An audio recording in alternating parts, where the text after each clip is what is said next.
Hello everyone. I'm Aaron da Silva, president of the Icla da Silva Foundation, and I have with me here today Brad Itzkowicz, who's my colleague at the Icla da Silva Foundation, as well as director of marketing communications. I want to thank all of you first for joining me today. I know many of you are patients, former patients, physicians, social workers, friends of the foundation, friends of ICLA, who have been following us for so many years. It gives me great pleasure to share this moment with you where we remember and honor my sister ICLA. It was 31 years ago that she passed away from leukemia. I want to share with you today a little bit about her story and her wish, as well as some of the things that we have been doing here at the Icla da Silva Foundation in her memory, as well as share some of the stories of patients that we have supported throughout the years. And of course, we cannot leave this without giving you the opportunity to learn more about how you can support her wish. So let's get started. Thank you, Brad, for joining me today. For Sure, sure. support. Also, before I start, I want to remind everyone that I would love to hear from you. We want to make this as interactive as possible. If you're watching through Facebook, make sure you write comments. We'll be able to see your comments, interact with us, ask questions, share your memories about ICLA and what you remember. And we love to have your participation as well. Okay, so thank you. And first, I'll tell you a little bit about ICLA's story. Um, Many of you know about Icla, who was born in Brazil, and about 33, 34 years ago, where she was diagnosed with leukemia when we were living in Brazil. And after trying everything possible to save her life in Brazil, we learned that only a bone marrow transplant could save her life. And my parents came to the US with the hopes of finding her perfect match. And as you can see here on those pictures, Icla was very active. I always wanted to be dancing. He was taking dance lessons, very active until one day when she felt pain in her legs and she was diagnosed with leukemia. Once we got here, we found that there was no match found. And we, although we came looking for the best hospital in the world, the best doctor in the world, she needed it to receive a bone marrow transplant from a stranger since my brother and I was not a match. And we got to a point that after receiving treatment that, the funds was running out and we did not know anyone here in the US and we had no idea nowhere where to turn to for support. And it was because of the people, the community in Brazil, who started a fundraiser to raise funds for her treatment, as well as for our community at Roosevelt Island, led by Dr. Etzkowicz, Ronald Vaz, and many others who help us raise funds to support the expenses related to her treatment, especially her transplant.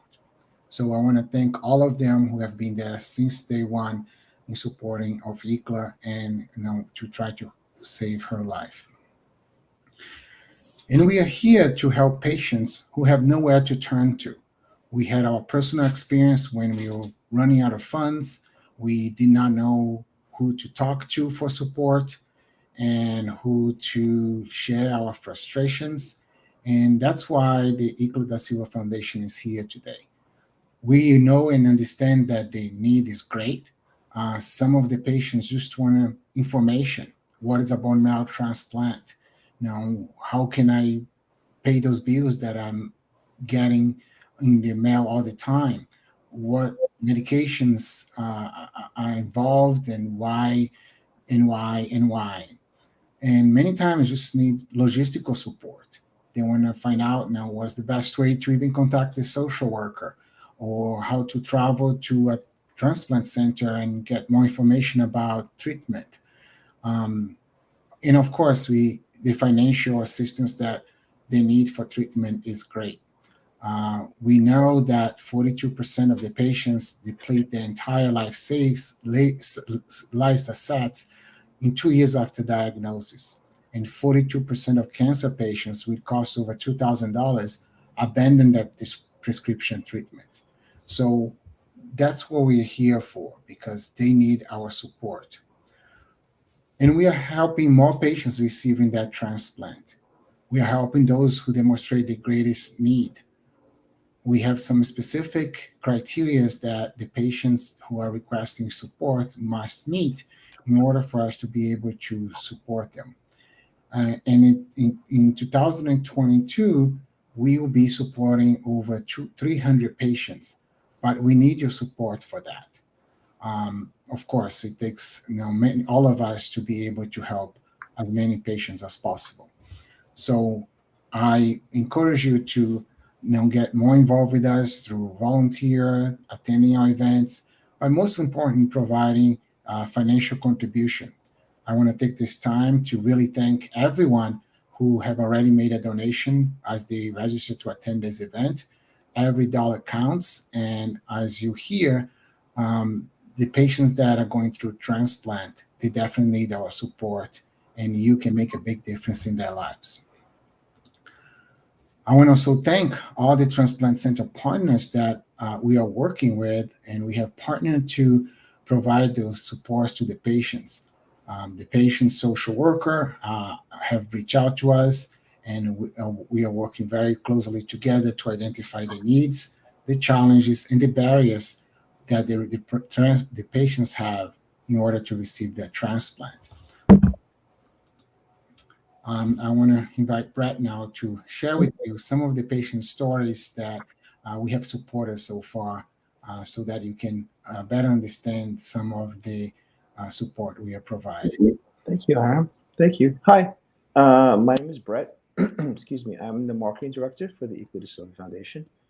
What that basically means is I write our stories and I share them with you on our social pages, on our website, and through email in our newsletters. And I wanted to share with you 3 examples of barriers we've removed recently, thanks to the support that you've provided us. First was Miguel. Miguel was father to 5-year-old Marie Angel. She was diagnosed with leukemia. She went into remission, and then it came back. Miguel was completely lost. He didn't know what to think, who to talk to, who to believe. He just was out of sorts. And Miguel's barrier that we helped remove was information. We gave him information in plain language. We connected him with patients who had been through what he was going through. And I think most importantly, we gave him hope. We helped him change his mindset so that he could think positively and be with his daughter. Marie Angel received her transplant. Her body accepted these cells, and she's doing great. And we're very happy for them. The next story is Dorphilia. Anyone who's on our database, hopefully you've read my story that you received via email. Dorphilia was diagnosed with multiple myeloma. And when I interviewed Dorphilia, she gave me a quote that hit me hard because it's so relevant to what we do. She said it's very difficult to judge a person or a situation without having gone through that yourself.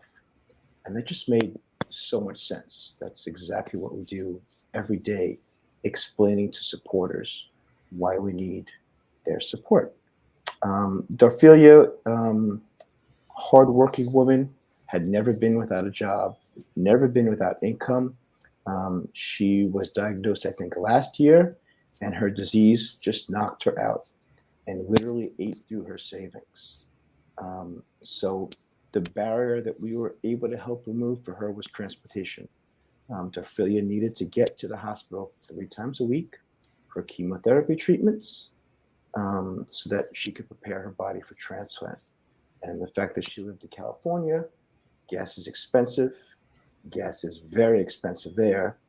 She was very grateful for the small support that we were able to provide.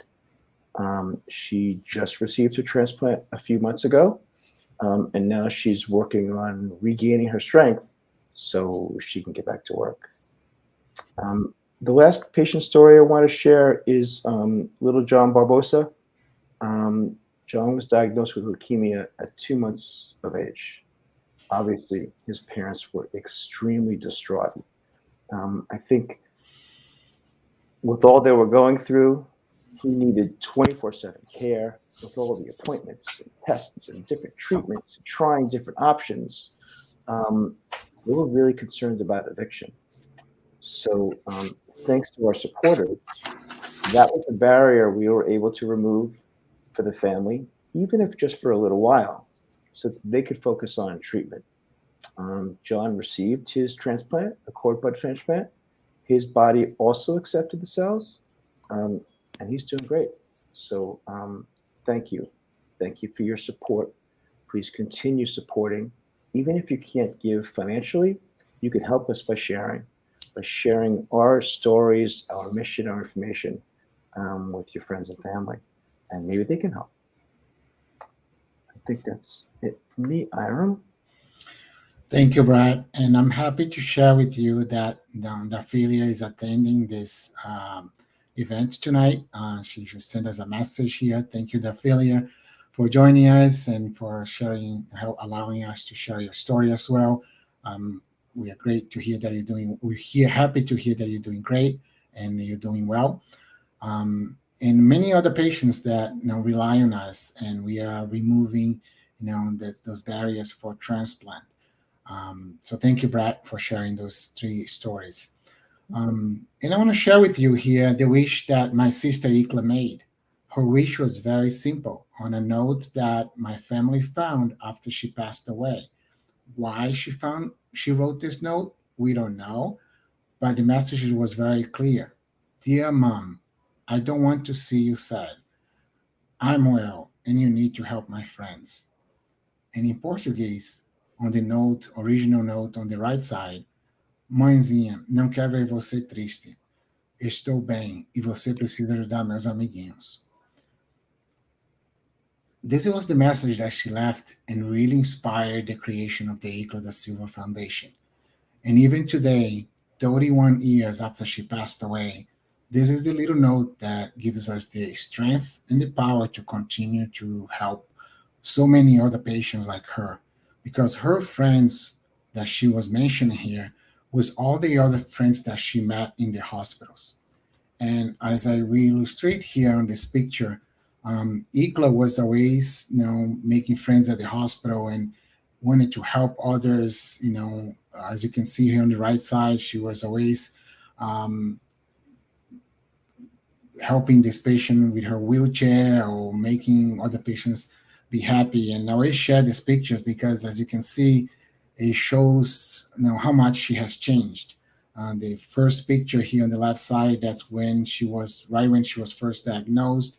Now in the middle, through her treatment, when she lost her hair, and the third picture is when she really wanted a wig because her dream was to have straight hair. And she was able to fulfill that dream when she lost her hair and she bought she got as a gift a wig for her to wear. But she was always around the hospital, helping other patients, always bringing a great mood. On As you can see on the right side, there's a student doing Halloween.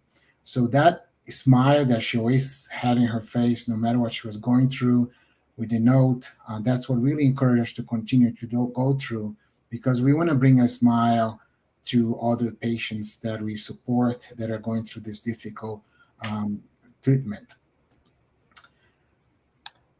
That's you, by the way, Aram. I mean, it's just obviously you guys look alike, but seeing how she acted, I see how you act every day. Always smiling, always positive, always wanting to help somebody else. I'm sorry. I think it's important for everybody to recognize how hard we are working to keep Icla's wish alive. And that's why we've expanded our mission, just simply to help others, right? The goal is to remove barriers to treatment so that more patients can receive their life-saving transplant. We've been working so hard that this year so far, we've been able to help more patients in the last 6 months than we ever have in any of the prior 6-month periods. And that's thanks to all of our supporters. So please continue your support. Please help us help them. Um, and thank you so much. Thank you, Brad. And yes, I want to thank all of you who joined us today as we remember Icla. It was on June 21st, 1991, that she passed away. And the foundation was started 1 year exactly on June 22nd, 1992. And today, 31 years after she passed, we are here remembering. And I want to share this moment with you. Moment that I share with my family, my mother who's watching Brazil, and everyone who has met Icla in the past and has shared their generous support throughout the years to make her dream come true. And it's because of you that we are going to make the dream of many patients of continue to live, celebrate their birthdays, and continue to live a normal life, an opportunity that Icla did not have. So thank you all. Thank you all the generous supporters. I invite you to always visit our website at www.icla.org. Follow us on social media. This year, we are celebrating 30 years of the Icla da Silva Foundation. I invite you to join us at our gala in New York City or different virtual events that we are going to be scheduling if you're not able to make to New York. But please visit our website. We're always listing our events there. I thank you very much for joining us today. It means a lot to me. Thank you for your generous donation. And once again, if you wish to contribute, no matter what size donation is going to be, you can send a text message to Ecla's Wish to 41444. And together we will continue to make an impact on the lives of patients who are going through a bone marrow transplant. Thank you all. Thank you, Brad, and I Thank you. appreciate all of you joining me today. All right. Thank you.